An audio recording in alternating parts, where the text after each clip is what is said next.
Okay, so this is my first ever video for my newsletter, which is now has a name. It's called First Things First now. So my first ever video with my first ever guest. This is Rabbi Ysoscher Katz from YCT. Rabbi Katz is one of my readers and just someone whose writing and teaching I really enjoy and respect. And Rabbi Katz, do you want to say a few words, introduce yourself? Oh, sure, absolutely. So first of all, as is traditional, the term people use when someone starts something new is the word titchachi. You should be renewed and refreshed, and it should be a lot of success. So Thank a lot of you. tzlacha for this incredible work that you're doing. I am an avid reader of your Substack, and I think it's amazing that you are extending into new venues. My name is, as you said, Ysoscher Katz, aka Rabbi Ysoscher Katz. I teach at YCT, which is a rabbinical school in the Bronx, Yeshivat Chovevei Torah. Long story short, I grew up in the ultra Orthodox community, but now I kind of, I don't know, labels are so hard. But I kind of identify more or less as modern Orthodox. As I mentioned before, I teach at YCT, which is a rabbinical school, so I train rabbis. But as it turns out, I am fortunate to also have very clear, defined times allotted specifically to write responses, to write what, as you mentioned, are called tshuvot. I'm kind of more interested in kind of more what I would say, I would call them unconventional, but I would call them questions that are particularly related to our modern reality, right? Questions that if I were to do the research and say, oh, let me go to the books and see what people in the past have said about this, I won't find that much stuff. So, A, I feel that's a niche that I want to fill and a hole I want to plug. That's number one. And number two, it also allows for a lot more creativity because it's not like, oh, this question has been asked hundreds of times, and all you have to do is just find the data, find the address. I feel like, we've got the Super Bowl coming up February 9th, and it gets millions of viewers, especially in the United States. And like the questions I was thinking about were right up your alley, which I think was why, you were like the perfect fit for this conversation. But the 2004 Super Bowl, I wrote down who was playing because that's one thing I definitely don't naturally know. It was the Carolina Panthers versus the New England Patriots. So the Panthers versus the Patriots. And the real news, no one cares about who played, or I certainly don't. But what really sticks in people's memories is the halftime show. That was the famous incident, otherwise known as the wardrobe malfunction or Nipplegate.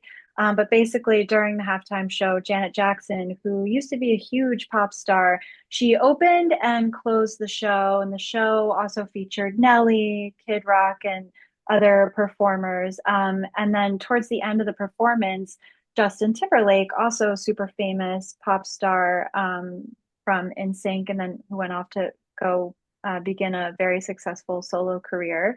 He joined Janet Jackson on the stage. They engaged in a lot of dancing.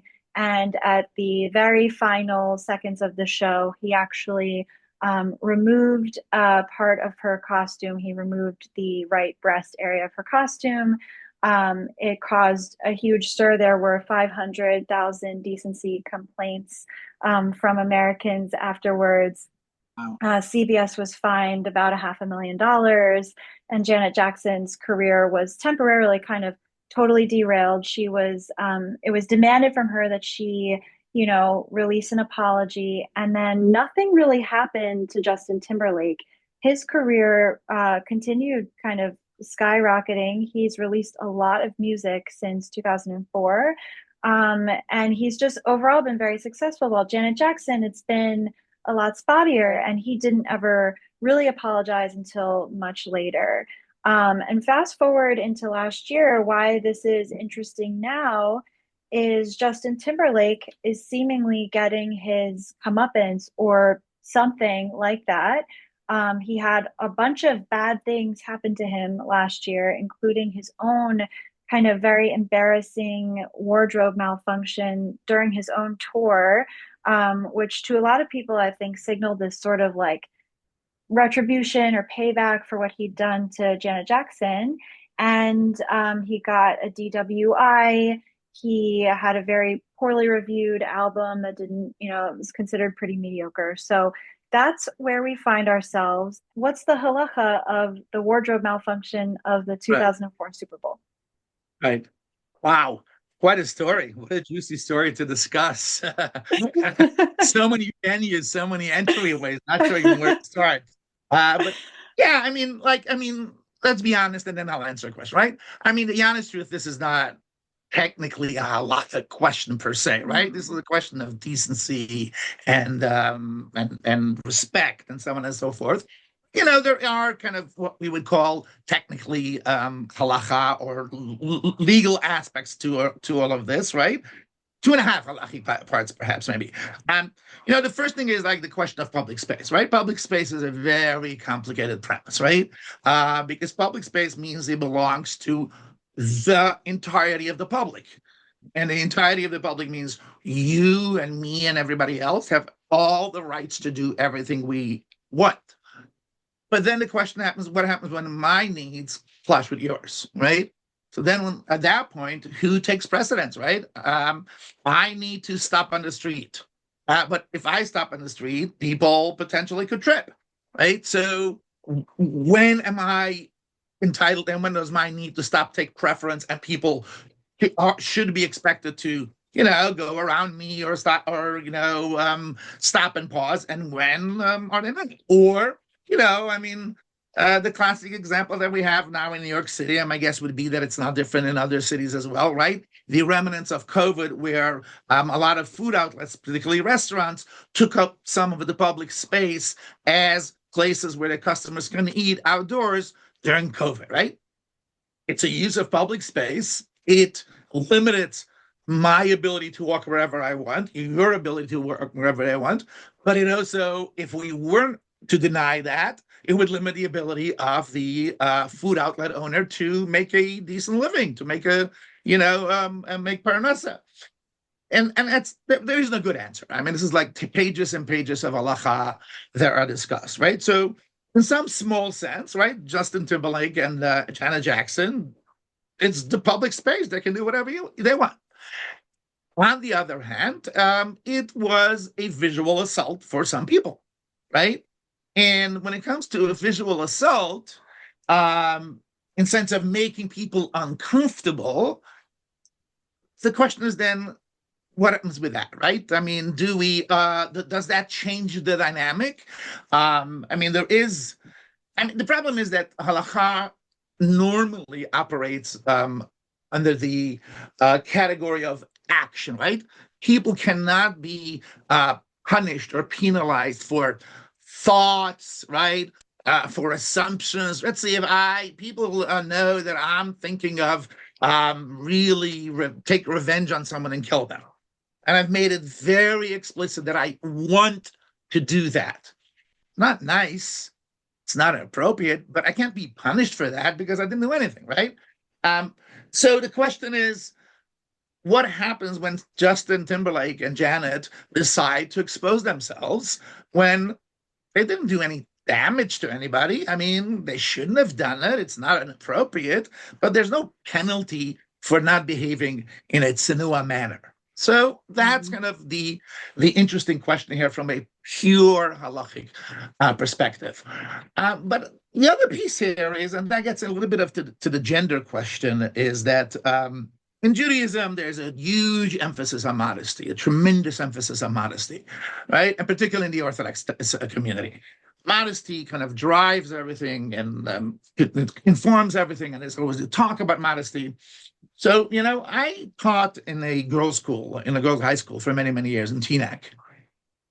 And at some point I said two things. I said, first of all, I don't think a man should ever talk about modesty. I mean, there are plenty of female teachers, they should be talking about modesty.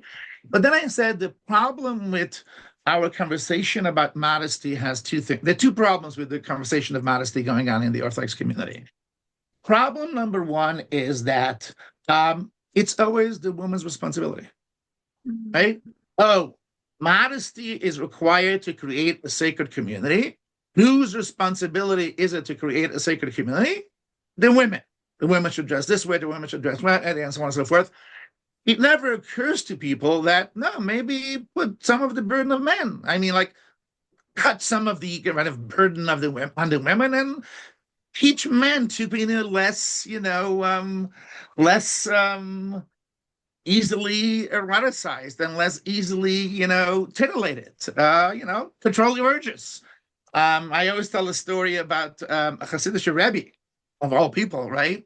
Who once was leading what's called a tish, right? A Friday night table, and Hasidim come and they attend. And in the synagogue where the tish was happening, there was a women's section, but on a balcony. But at a balcony. And suddenly, one of the people noticed that some of the women are standing up and kind of standing over the balcony so they can be seen. And he got all agitated and all, worked up. Oh, the women, I can see them. And he goes to the Rabbi, look what the women are doing. And the Rabbi says, no, don't look. That's the whole point. Like, what do you want from them? If it's a problem, then you have a simple solution. Don't look. And the other thing is that I also feel that one of the mistakes we make when in the modesty conversation is, and I told this to my colleagues at the time, that at least in the Orthodox context, and I think even in the secular context, right? The assumption tends to be, for those who care about ethics and morality, that, worst case scenario, they'll be overly modest. It's okay.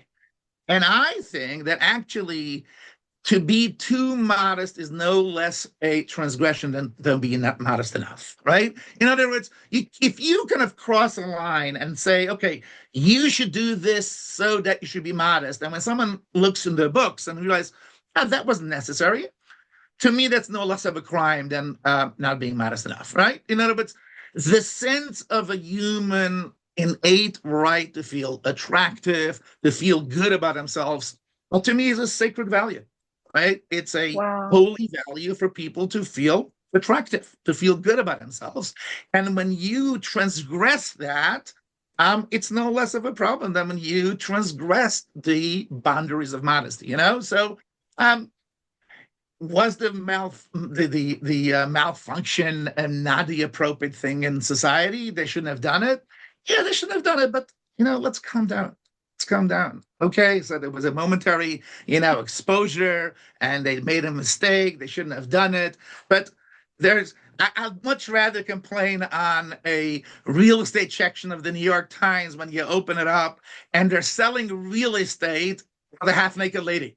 That's female abuse. Or you have a car ad and a woman lies spread out in a bikini. Like, what's the bikini's connection to the car? And that we're all Mhm. fine with, right? Oh, because all men enjoy the titillation, and that's fine. Let's worry about that. I think the malfunction is just false modesty. That's all. Yeah, false modesty is perfectly put. Like if you look at the international response to this, people were like, "Why is this such a big deal?" Similar to like Monica Lewinsky and Bill Clinton. Like, are people really making such a big deal out of this? Like in Canada, there were about 50 modesty complaints versus 500,000 in the United States. There So you go. yeah, do you think that that says something about like Americans projecting their own, I don't know, sexual indecency or shame about sex or something onto Janet Jackson? Yeah, I can't assess America, but from my own point, from where I sit, I feel we need to do a lot of work to develop a much more healthier, a much more appropriate sexual ethos. Mm, Our sexual ethos is pretty. Um, I don't know, say messed up, but pretty bad because exactly like you said, if modesty is a concern, there are plenty of other examples where we forego standards of modesty only because it satisfies, for the most part, men's cravings and men's desires. And like it happened for 5 seconds. It was a stupid. If anything, I would say it wasn't immodest. It was stupid. Like, what's the point? And it's obviously clearly, um, you know, demeaning to the female body. There's no doubt that it was demeaning to the female body, just kind of, showing it off for no reason. But in terms of the reaction, I mean, open the newspaper every day and you'll find way more um, demeaning and images that use women and objectify them in a way that is disturbing, frankly disturbing. I let my kids read the paper, and I oftentimes feel, the real estate section or the automobile section might be much more detrimental to their, emotional health than, some of the other things that might happen on the internet, because there's no bigger objectification. Like I said, what is the connection between the bikini clad woman and the apartment Right. that you want to sell, other than manipulatively taking advantage of human frailty? And that's the problem that we should be talking about. Yeah, and I agree with your earlier point that it was, I think, more like a poor judgment call. It was bad ultimately for both their reputations, both their careers. It was stupid. It was like a discernment issue, which actually brings, and also I think like Janet Jackson, from what I understand, they both planned this. They planned this secretly. They changed Mhm. the choreography among each other. They were friends in real life. I don't think they still are, but they were friends. But that Right. actually brings me to something I noticed when I was researching for this newsletter. I'd never thought about the fact that Justin Timberlake was 23 years old in Wow. 2004. That's very young. Um, And she was 38. So they were friends in real life, and he had seen her tour as a child. And so that's a um, 15-year age difference doing this really like sexually suggestive performance and then an ending that we all remember forever. I mean, I remember where I was in the silence at my parents' friend's Super Bowl party. And then people moved on because it wasn't ultimately that big a deal. But what do you make of the age difference there? and once again, our sexual ethos is pretty messed up, and somehow we are willing to, um, make accommodations and adjustments. And again, I'm far be it from me to judge age differences. If people love each other, people love each other. Who cares? I mean, we as a society almost never complain when it's the genders are flipped, right? There's no problem with 80-year-olds, going out and dating and marrying 25-year-old women, which Yeah. is, I don't know. I mean, I don't want to be judgmental, but yep, there is something to say. So why, if it's the other way around, should it be that much more problematic? But you got to wonder, I mean, there's a funny story in apocryphal story that they say in yeshivot, because there's a line in the Talmud that says that by the time you reach 18, you should get married, right? Marriage is a mitzvah in halacha in Judaism, um, right? For men, Associated though, not for women, right? don't get started on that one. I'm not taking your bait. That's another conversation, but I'm not doing that. But I'm tempted. Right? 18-year-old men, sure, correct, right? 18-year-old men should get married by the time they turn 18. So among certain segments within the Orthodox community, they wait longer. They get married when they're 25, 26, 27. And the joke they say always is that someone once came to one of these Rosh Yeshivas, right, the heads of one of those yeshivot that allowed their students to get married when they're later. And he said, well, what happened with the idea that people need to get married when they're 18? He said, oh, of course, it just takes them till about 27, 28 to turn 18. They don't mature so fast. It Yeah. takes them much longer, right? So I don't know, is a 23-year-old American kid an adult already? Yeah, I mean, legally they're an adult, right? But today's kids are so spoiled and so cuddled. It takes them long to mature and to grow up. So I don't know if Justin Timberlake, 23 years old, was an adult. And it was childish. And again, Janet Jackson can do whatever she wants. From an outside perspective, it doesn't.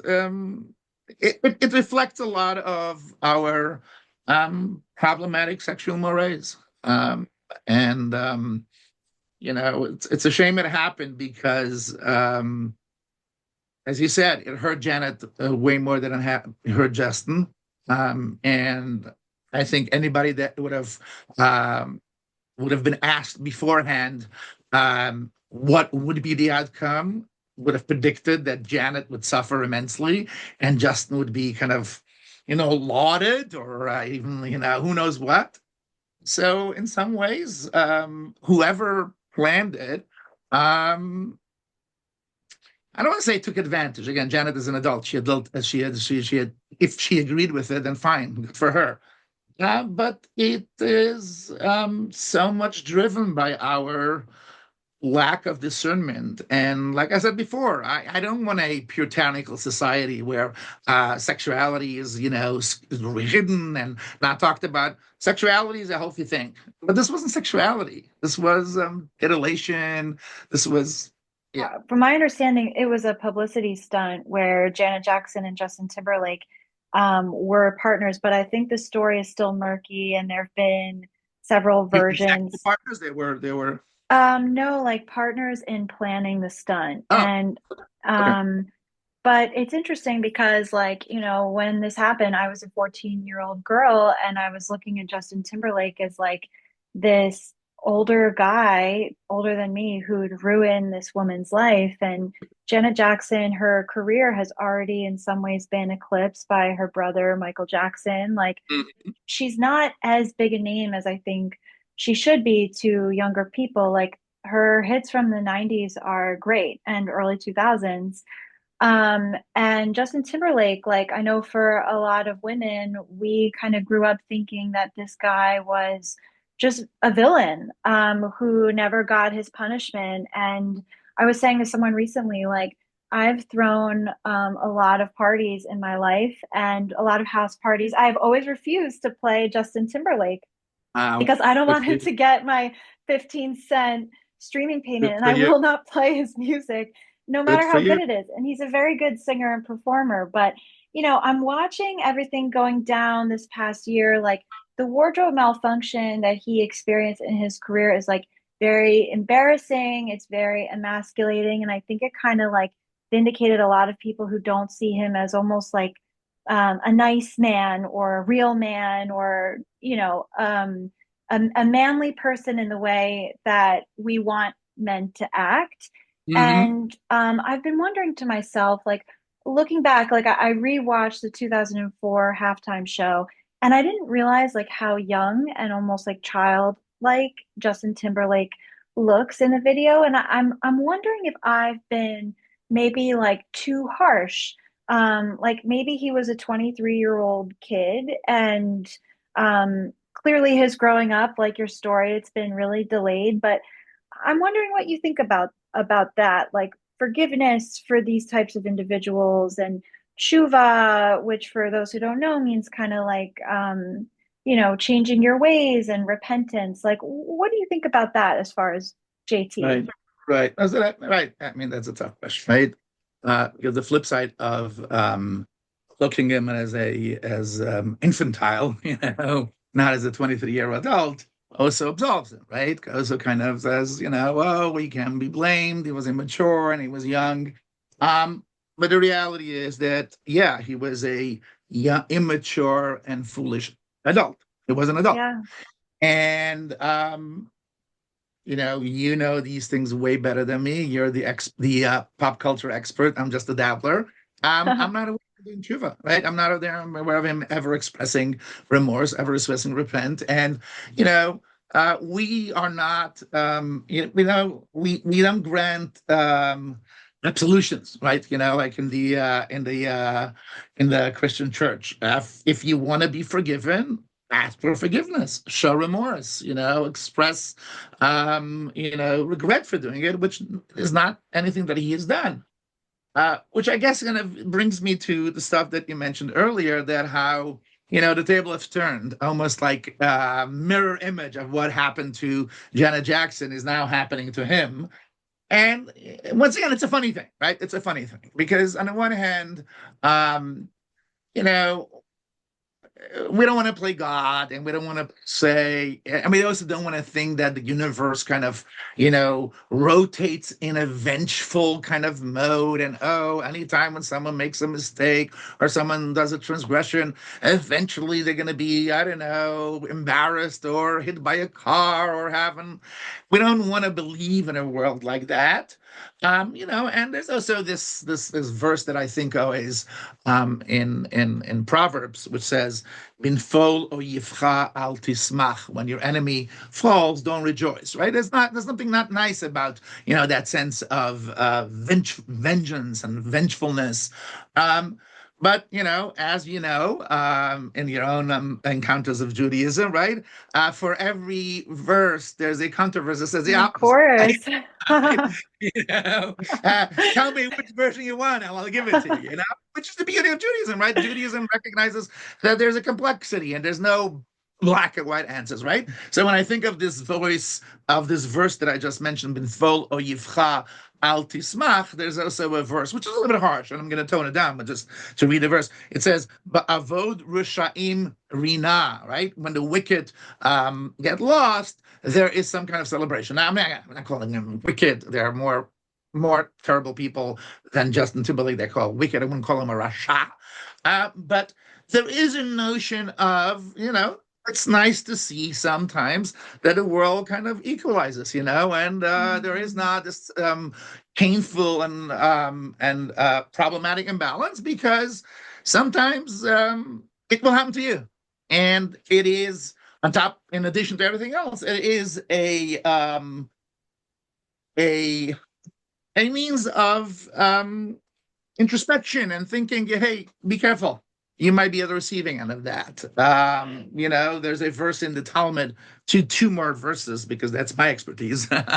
Right? So there's a story also similar where someone did X, and a short while later, X happened to him, right? And the rabbis have this expression, which I think is very powerful. It says, Asher asa ken ya'aseh lo. Whatever he did will eventually be done to you, right? Wow. Don't believe that a cosmos works so neatly, because the problem is, for every Justin Timberlake that gets, has been coming, there are thousands and thousands of people who've done 10,000 times worse, and nothing happens to them, right? But there is something to be said. I mean, I think the most not exciting is a strong word, but the most meaningful thing for me to have that to meaningful thing that I take from this happening is a lesson in humility, a lesson in being humble, because, at that time, Justin was at the top of the world, a 23-year-old, and is so popular. And, he didn't think that things can go wrong for all of us. And think twice before you do something. And to have him brought down a notch or two is, you know, he's a human being, and I don't rejoice in his pain. I'm not happy that he suffers. It's not appropriate. But in the cosmic sense of what's going on, right? Aside from acknowledging that he's suffering and sad that he suffered, in the cosmic sense, it's nice to see that we gotta be humble. We gotta be humble. We gotta be introspective. We gotta be reflective. And when you're very high, I mean, the rabbis kind of use the very obvious, wheel analogy. Life is like a wheel that turns and turns and turns, and inevitably we have high moments and low moments. And the challenge is, as I'm sure as well as I do, right, is to remember the opposites each time. When you're high, remember there will be a time you'll be low. And when you're low, to remember there will be a time that you're high. And hopefully, Justin Timberlake or anybody else looking at Justin Timberlake takes away both of these, right?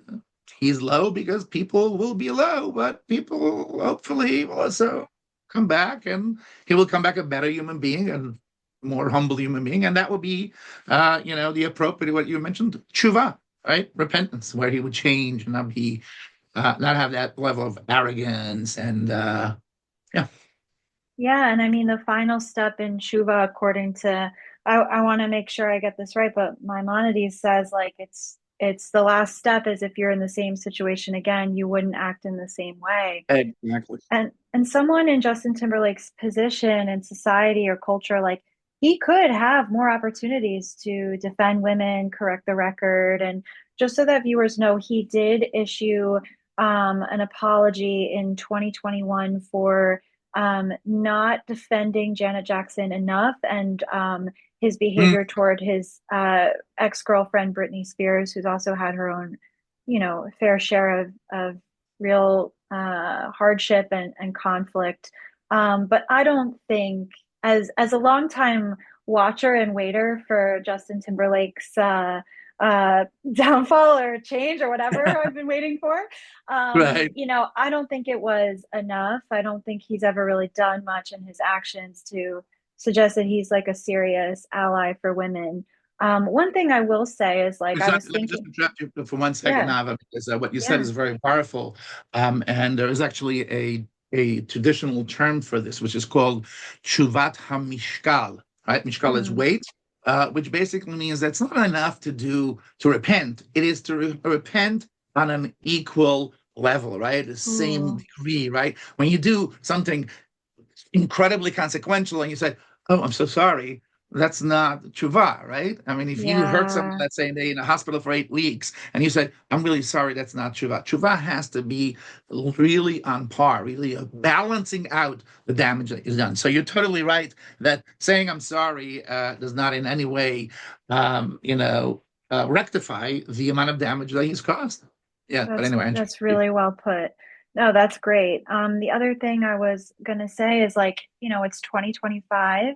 This incident happened 21 years ago, which is amazing. It feels like yesterday, but I've been thinking about as, a person in society watching these things unfold, like thinking about kind of this grudge that I've had towards this random celebrity. The fact that I have like purposely or on principle kind of like almost like been waiting for some sort of public retribution for him. Like when Mhm. it did happen this past year, I saw it in the news and I was like, hmm. And I almost felt a tiny bit bad for him. And it made me reconsider like what was I getting out of holding this like grudge against this person? Like I think I used to get like a lot more satisfaction or feeling like I'm right or like justice can only prevail if people like me do random things to care about it. Right, And right. I don't know if I like should have assigned him that much significance in my life. I'm wondering what you think about that idea. Right, right, right. I mean, you know, I am not a person who, thinks there are answers to these things, and I actually don't believe that we should. Um, I like to say always the old saying is right: a life unexamined is not worth living, but a life over-examined is not living. I mean, like Mhm. you can't over-examine your life. This is who you are, and this is how you feel, and gesundheit, enjoy it and embrace it. Seriously. Uh, but I also think, of course, we shouldn't be judgmental and we shouldn't, make judgment about other people. But I think, like everything else, apropos of your mentioning Maimonides says always that, right, the middle path is the right path, right? You can't go Whoa. too extreme in one direction, you can't go too extreme in the other direction. And I frankly think that we have gone too far extreme in not being judgmental, and it's time to kind of bring back, come back to the middle point where, yeah, a little judgmentalism is fine. We should have values and we should have opinions. And when someone does something wrong, we should feel deeply and emotionally disappointed and upset and hope that in one way or another that will be corrected. And I think that this radical non-judgmentalism comes at a price of compromising a deep and inane sense of morality and justice that I think we're born with. I mean, look at a baby, look at a little child, right? They have an innate sense of justice, right? If they're wrong, they'll get aggressive and they'll cry. And then all of a sudden, we adults grow up in this modern society and, oh, we don't judge anybody, we don't say anything about anybody. Now, again, sometimes judgmentalism can go to the extreme, but I think that society as a whole has gone far, far off. And, well, the circumstances, you don't know what are going on with them. Well, my gut, my innate sense of right tells me that this is wrong. My innate sense of right tells me that this needs to be corrected. This has done so much damage to women, and embrace it and own it. And I wish more people would be judgmental. I think Judaism would be benefit from that. Society at large would be benefit of that. And yeah, sometimes you tell someone, "I'm sorry, but what you did is wrong. What you did hurt me. What you did hurt my children. What you did hurt society." So, kol And hakavod. it, Please keep being angry at Justin. Don't cut him corners, no matter how beautiful he sings. well, on that note, I think we covered a lot of ground and this was wonderful. So thank you for shedding so much light on this. Likewise, Shabbat Shalom and Shabbat Bahatzlacha. Shalom. This is the beginning of many. Thank you Okay. so much. Bye. Take care.